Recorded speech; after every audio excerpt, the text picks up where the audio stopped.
Hi everyone, the Gazette has a new name. It's now called Nostalgia USA, and each month it's getting better. A real entertainment experience. And within each issue there will be special pricing on selected oldtimeradiodvd.com collections, only available to our subscribers of the Nostalgia USA. Take advantage today by subscribing at oldtimeradiodvd.com. Nostalgia USA, special pricing. What a combination. Go to oldtimeradiodvd.com today. You'll be glad you did. Let's now join our featured presentation. I was a communist for the FBI.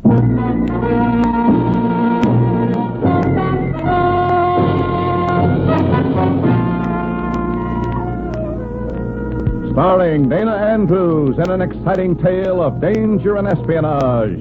I was a communist for the FBI.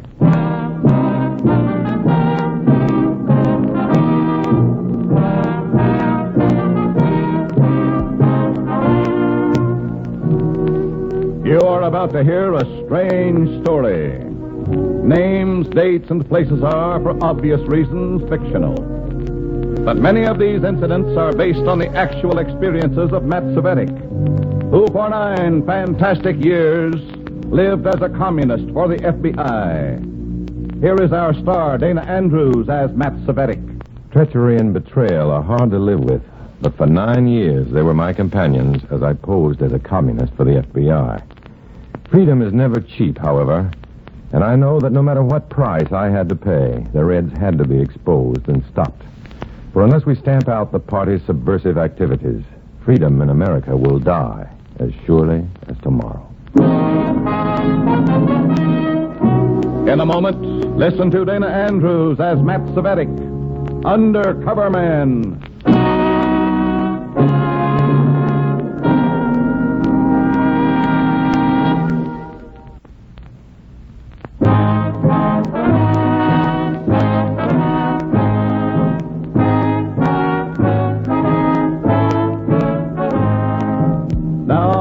Dana Andrews, Undercover Man. This story from the confidential file is marked The Red Ladies.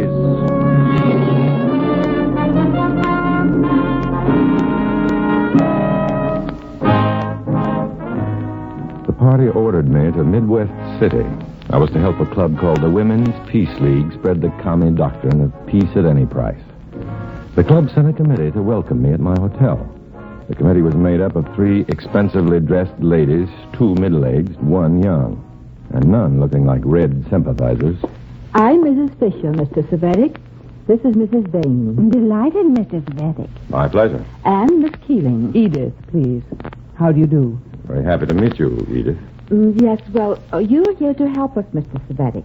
Obviously, you're sympathetic with our cause. What I know of it. Our plan is to arouse the women's clubs of America in a concerted plea for peace at any price. Can you do it, Mrs. Vane? We've done it in the Women's Peace League.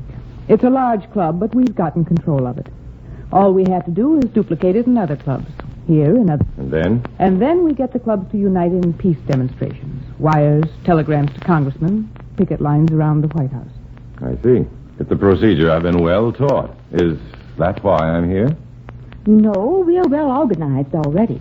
But we'll need you to give speeches, represent us in certain cases, and handle women that we feel would be more vulnerable to a man's approach. It's amazing how many women will listen to a man where they won't to another woman. Or is it amazing? You will be mailed your first speech tomorrow. Be ready to give it as the Women's Peace League Friday night. I understand. Are you in charge of this movement, Mrs. Fisher? I'm chairman of the Women's Peace League. That's all you need to know for the moment. Mr. Cvetic. Yes? You'll have to prove yourself with us. To do that, it's important that you don't make any mistakes.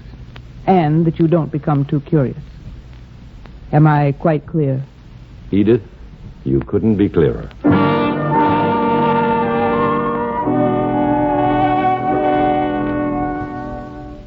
The next day was Wednesday, and as promised, my speech arrived in the mail, neatly typed and as full of trouble as an atomic bomb. In 3 hours, I had it memorized. Then I took it to a little music shop just off the main street. Yes, sir. What can I do for you? Do you have Prokofiev's Fifth? Played by the Georgian Symphony? No, I'm afraid I haven't heard of that orchestra. We have it by the Boston Symphony with Serge Koussevitzky conducting. I have 18 minutes. May I hear it? Well, certainly. This way, sir. In this booth. I'll show you how to work the machine. Hi, Matt. How's life with the commies? Lousy, Frank. You're gaining weight. Yeah. Wife's got me on a new diet. Take a look at this speech. Oh? This ought to worry a little of that weight off you. You going to give this? Friday night. Women's Peace League. No more fighting, no more army. No military machine to frighten the poor foreigners in the war. Yeah, no more America as soon as they catch us unarmed. Don't get mad at me. I'm on your side. Spouting that commie rot makes me sick to my stomach. This Women's Peace League, is it a red front? I don't think so. It's just a women's club that has let itself be taken over. I'm working for 3 women who seem to be running the club and the movement. Party members? One of them certainly is, whichever one organized this movement. Maybe all 3. How far has this thing gone? Just this one club so far, but they're planning to branch out. That's why I was called in. We'd better check those 3 women. Names? Mrs. Paula Fisher, 50, tall, bony face. Mrs. Loretta Vane, about 55, small, white-haired. Edith Keeling, 30, dark-haired, beautiful, if you like icicles. I don't. Say, Frank, you notice something? All 3 of them are top-drawer society ladies, yet they're running around with commies. They're even good bets to be commies. Uh-huh. What do you make of that?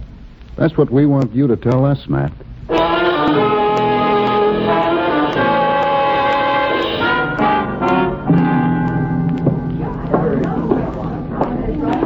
Yes, sir? Oh, your key, Mr. Cvetic? Please. Thanks. Wait. There's a man been asking for you. No? Yes, he's waiting over there.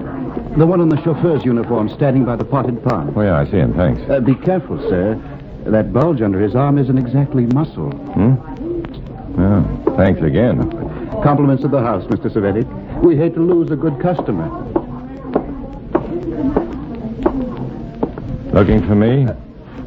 Oh, you Cvetic? I'm Mr. Cvetic. Time you showed up, we'll be late for dinner. Whose dinner? In case I decide to go. Mrs. Vane's. You'll go. I got orders to bring you. You always obey orders? Always. I was afraid so. Well, shall we go?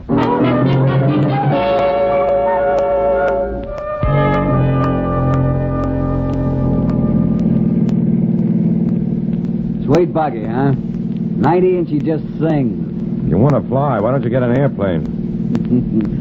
Gonna have me a car like this someday. Hey, here. Have a cigarette and relax. Thanks. Oh, you dropped something. Huh? I'll get it. Hey, lady's diamond ring. Here, give me that. What you driving? You think I was going to steal it? Here. Never mind what I think. You just forget you ever saw that ring.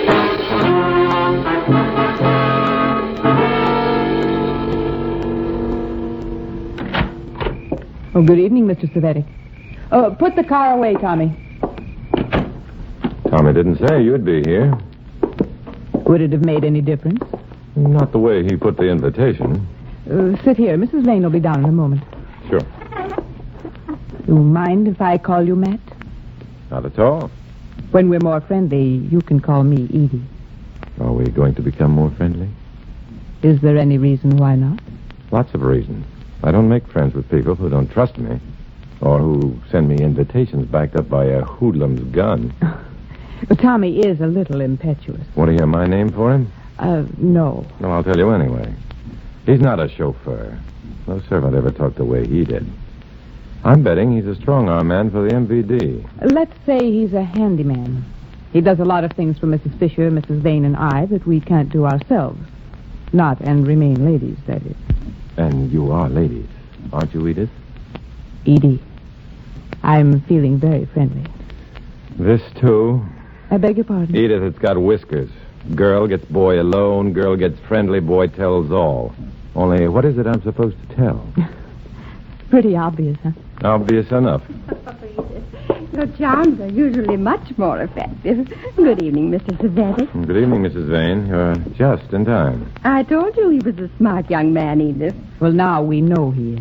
So that's the reason for this merry-go-round. It's important that we know we can trust you not to betray us, even accidentally. He's proven himself alert. Now let's reward him with dinner. I think it's ready.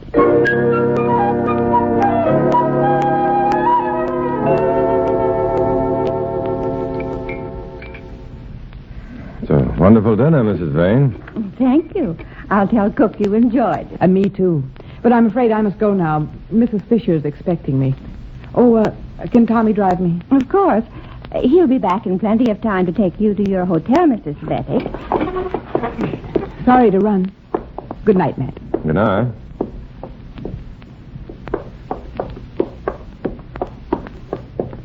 Oh, Tommy, I seem to have mislaid a valuable diamond ring. I may have dropped it in the car. Would you look around for it? Sure, Mrs. Vane. What did you say, diamond ring? Why, yes. Anything wrong, Mr. Cvetic? Well, no, nothing's wrong.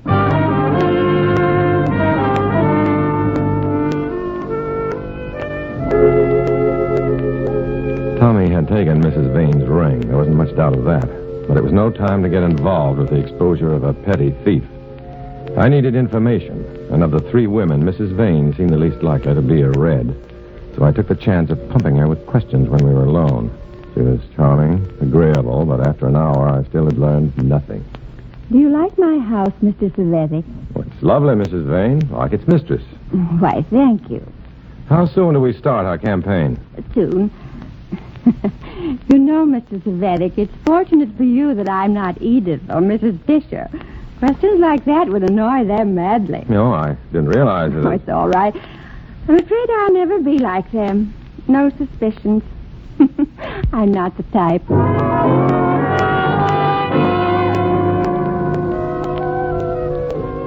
I was sure now that Mrs. Vane was only a pawn in the game, and I wanted to confide in her, but training and habit made me go slow.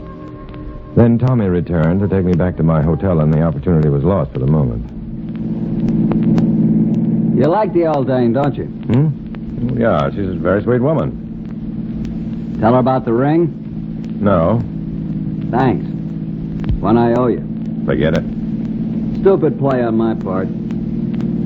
But she oughtn't to leave stuff like that laying around loose. Too big a temptation for a guy like me. Just what kind of a guy are you, Tommy? Besides being muscle for the MVD. Who told you that? You just let it drop. That female ice cube, she talks too much. Why not? To me, I'm a party member. I know. But they're playing this one cagey. The Women's Peace League would throw a fit if they knew who was really behind this movement. Then what about that club? Do we really control it? Yeah. Oh, there's some little housewife named Judson who keeps fighting us, but so far she hasn't gotten any place. If she keeps it up, I'll probably get orders to teach her a lesson. A lesson? Sure, a little accident. A few bruises will help remind Mrs. Judson to keep her mouth shut. I can imagine. You know, you're a nice guy. I like you, and I owe you a good turn, so here's a tip. Watch your step around Mrs. Vane. I don't want to have to teach you a lesson. Mrs. Vane? Don't tell me she's a party member. She's more than that, comrade. She's in charge of this operation.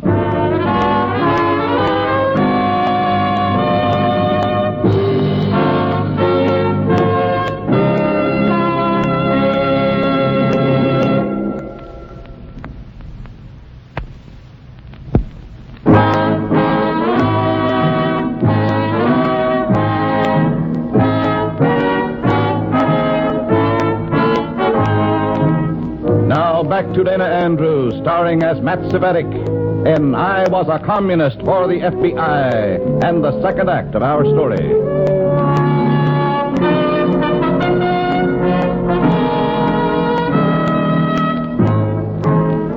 The groundwork had been well laid for the Red plan to infiltrate the women's clubs of America.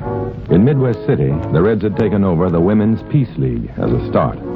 The key Red organizers were three women, backed up by Tommy, a greedy and none too bright muscle man for the Commie Secret Police. My job began with a speech. Ladies, please. As chairman of the Women's Peace League, I have a special honor today, that of introducing your speaker, Matthew Cvetic. Thank you. Thank you, ladies. My message to you is one of primary importance for every American who wants to be free to live without the dread of war. No matter what the cost, we must stamp out this reckless slaughtering of our young men.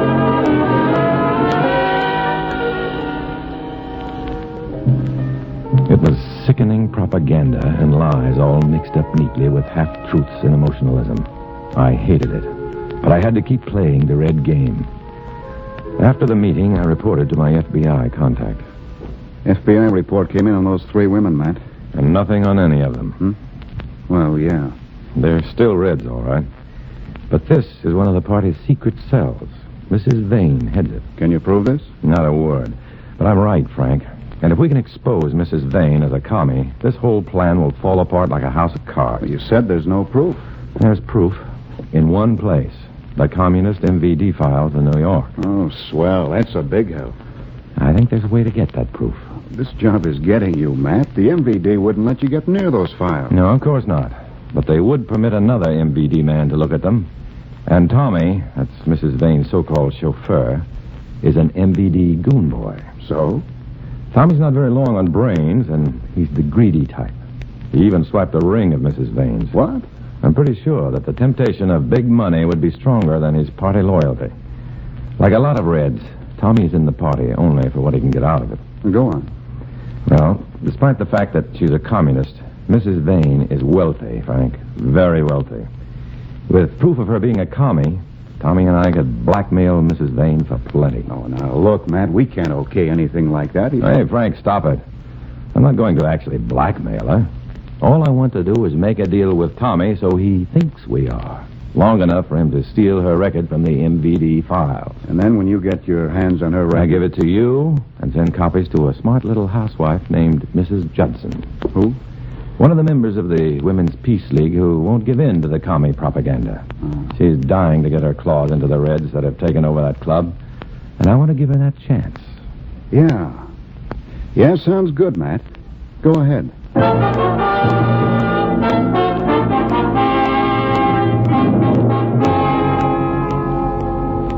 Me blackmail Mrs. Vane? You sound like you're a few bricks short of a load, comrade. It would be simple for you to get that file, Tommy. And with it, you could live in luxury the rest of your life. Both of us could. Yeah. Yeah, I always dreamed... no, it's crazy. Just like I said, why, the party'd have both our hides. With that kind of money, you could buy a lot of protection, Tommy. I guess we could find a place where there isn't any party. Sure we could. And we'll live there like kings. Sure never would have figured you as a crook. You got one of them honest faces. Maybe I'm an honest crook. There's too much money in this for anyone to pass up. Yeah. Okay, Cvetic, I don't mind telling you the whole idea scares me, but you got a deal.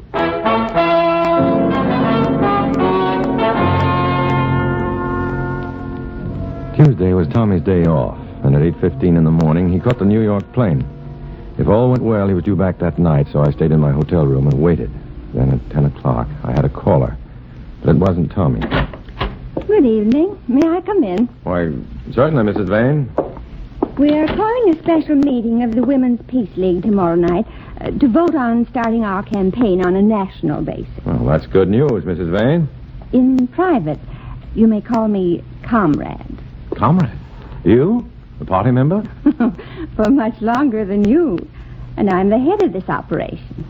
But I thought Mrs. Fisher or Edith... Comrades, yes. But only my assistants. Well, to say the least, I'm surprised. Oh, don't feel badly. The party has gone to great lengths to keep our connection with it a secret. Of course. After the meeting tomorrow night, come to my house. We'll blueprint our immediate action. Good night, comrade. Good night. What a time.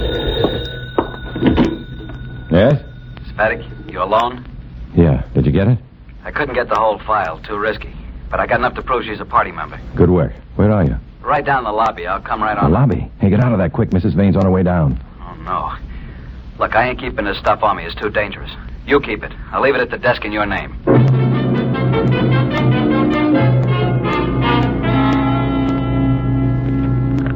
Here are the photostatic copies, Matt. How are you going to work getting them to the Judson woman? Simple. I'm going to get Tommy to take them to her.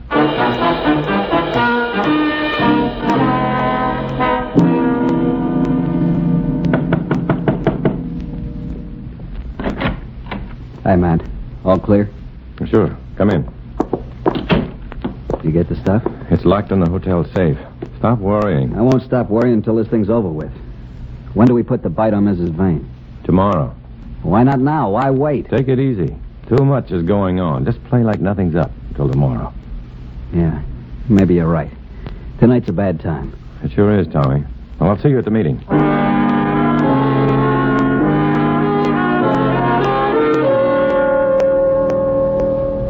The special meeting of the Women's Peace League was scheduled for 8:30, but I was early, and in my pocket was the copy of Mrs. Vane's party record, neatly folded inside some party literature. 8:20, the room was a hubbub. 8:25, Mrs. Vane arrived with Tommy. When her attention was taken by several members, I went to Tommy. Noisy, ain't they? Yeah. Call me tomorrow as soon as you can get away. You sure? Only what do we do if she don't want to pay? Well, she'll pay. Oh, do me a favor, will you, Tommy? Take this stuff and give it to Mrs. Judson. There she is in the back of the room. Judson?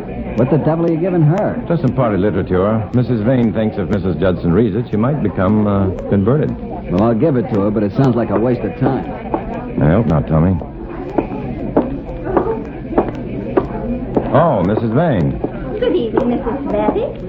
Oh, I didn't see you in this crowd. Where are Mrs. Fisher and Edith? Well, they should be here now. I don't see them yet, but... Well, why on earth is Tommy talking to Mrs. Judson? Oh, he's giving her something. Papers, looks like. Must be good reading. Look at her face. Oh, there come Edith and Mrs. Fisher now. Good. We can get started right away. Here, sit with me.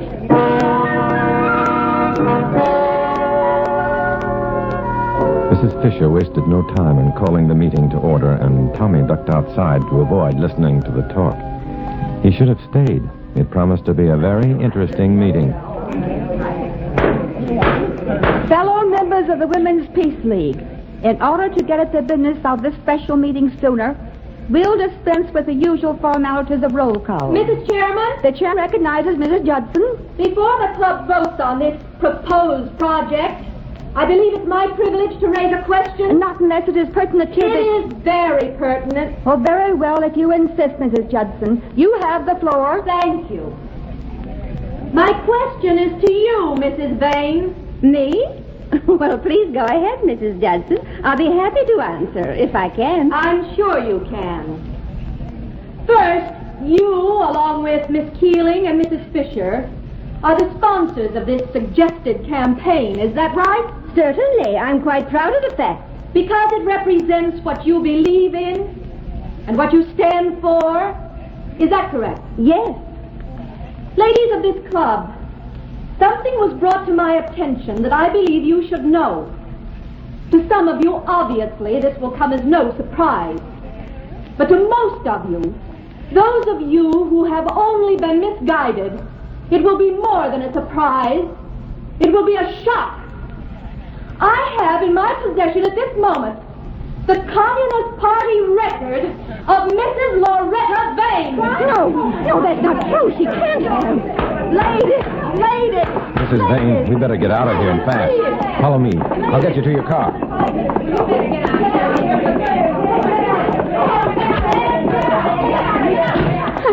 I can't understand it.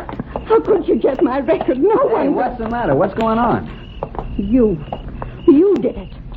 That's what you were giving to Mrs. Judson. Huh? Oh, now, wait. You traitor. Don't play innocent. We both saw you give her Mrs. Vane's record. What? So that's what...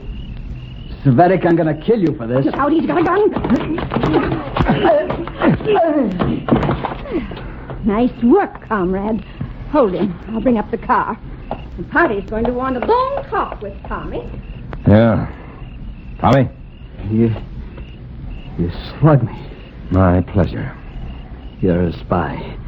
I'll tell the party. Tommy, I don't think the party's going to pay much attention to what you have to say from now on. You talked me into it. It was your idea. Goes to show you, Tommy. Never trust a guy with an honest face. They make lousy crooks.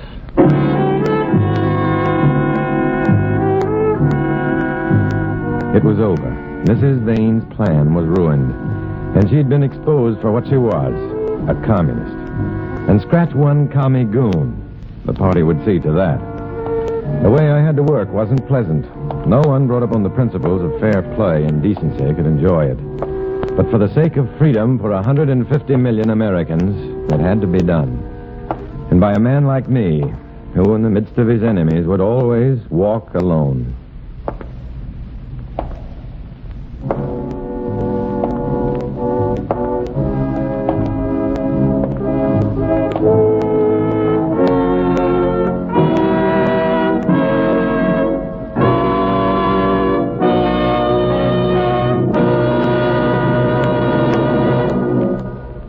Dana Andrews will return in just a moment.